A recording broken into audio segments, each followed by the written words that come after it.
Y do we love villains, ये एक ऐसा सवाल है जिसने पिछले कई समय से फैंस एंड फिल्म मेकर्स को समान रूप से परेशान किया। विलन्स को अक्सर एक एंटागोनिस्ट के रूप में पोर्ट्रे किया जाता है जो बैड गाइज होते हैं एंड अगर कोई कितना भी पावरफुल विलन हो उसे हारना पड़ता है। फिर भी उनके पास एक अजीब पावर है जिसका प्रभाव हमें हमारे ऊपर देखने को मिलता है। So in this video we will explore why we love villains. See, madness, as you know, is like gravity. All it takes is a little push. Hello everyone and welcome to our video on why we love villains. Villains have been a part of storytelling for centuries and they come in all shapes and sizes. अगर हम classic villains like Darth Vader से लेकर Thanos तक देखें तो इन सभी में कुछ कॉमन है। ये अपनी कॉम्प्लेक्सिटी, टैलेंट एंड एबिलिटी पर सवाल उठाने की क्षमता से आकर्षित करते हैं। So why do we love them? Let's find out. विश्वास धोखे का बीज होता है। वास्तविकता अक्सर निराशाजनक होती है।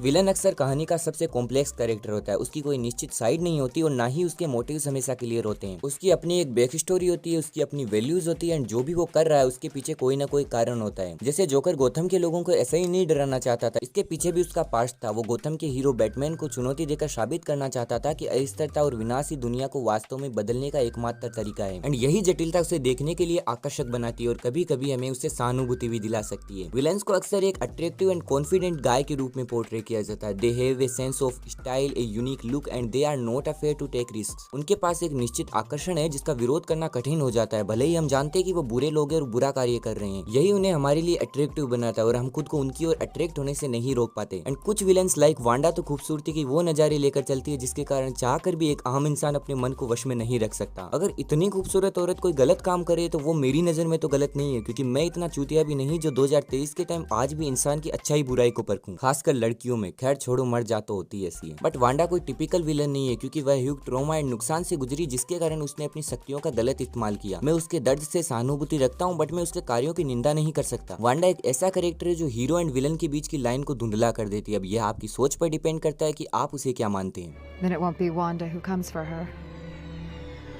It will be the Scarlet. Villains हमसे हमारी नैतिकता पर सवाल उठवा सकते हैं। जब हम किसी बैड गाय को देखते हैं तो अक्सर हम उसके एक्शंस में खुद को इमेजिन करने लगते हैं। We may not agree with what they are doing but we understand why they are doing it, जिसके कारण हम अपने मूल्यों और मान्यताओं पर सवाल उठाने लगते हैं और सोचते हैं कि मैं उनकी जगह पर होता तो क्या करता। क्या अपने बीते कल को भूलकर अपने आज में खुशियां ढूंढता या फिर विनाश के द्वारा इस प्रकृति में बदलाव लाने की सोचता। क्योंकि इंसान को उसका बीता हुआ कल ही उसे वर्तमान में जीने के विकल्प देता है कि वह आज को कैसे अपनाए। जैसा कि थेनोस ने कहा था कि इंसान अपने बीते हुए कल को जख्मों की तरह और जब तक ये बेवकूफ लोग बीते हुए कल को भुला नहीं सकते, ये कभी अपने आने वाले कल को अपना नहीं सकते। विलन्स को अक्सर हीरो के लिए अंतिम चुनौती के रूप में देखा जाता है क्योंकि एक वे ही हैं जो हीरो को उसकी लिमिट्स दिखाते हैं एंड उसे एक चरित्र के रूप में विकसित करते हैं। विलन्स के बिना हीरो की जर्नी भी इनकम्प्लीट रहेगी एंड कहानी में भी वो मजा नहीं आएगा जिस तरह द डार्क नाइट में जोकर बैटमैन को उसकी औकात दिखाता है कि वह एक इंसान ही है, कोई बागी तरीका टाइगर श्रॉफ नहीं जिसे कोई हरा ही नहीं सकता। We love villains because they make the heroes victory that much sweeter. अगर हम थेनोस के बारे में ही सोचे तो वो सिर्फ एक विलन नहीं है जो दुनिया को नष्ट करना चाहता है, बल्कि वह रियल में मानता है कि वो जो कुछ भी कर रहा है सब अच्छे के लिए ही कर रहा है। अब ये सोचने का एक गलत तरीका है, लेकिन यह भी है कि हम अपने निजी मूल्यों को कैसे देखते हैं, हम अपने कार्यों को कैसे देखते हैं। इसके अलावा विलन्स अक्सर अपनी एबिलिटीज में कॉन्फिडेंट होते हैं। वे जानते हैं कि वे क्या चाहते हैं और वे अपनी पूरी पावर के साथ उसका पीछा करते हैं, जो कि एक अच्छा गुण भी है। वे किसी भी कहानी में एक गहराई जोड़ते हैं। हम हमेशा उनके कार्यों से एग्री नहीं कर सकते बट हम उनकी ओर अट्रैक्ट हुए बिना भी नहीं रह सकते and that's why we love villains.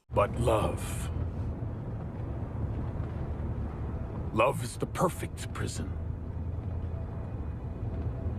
Inescapable.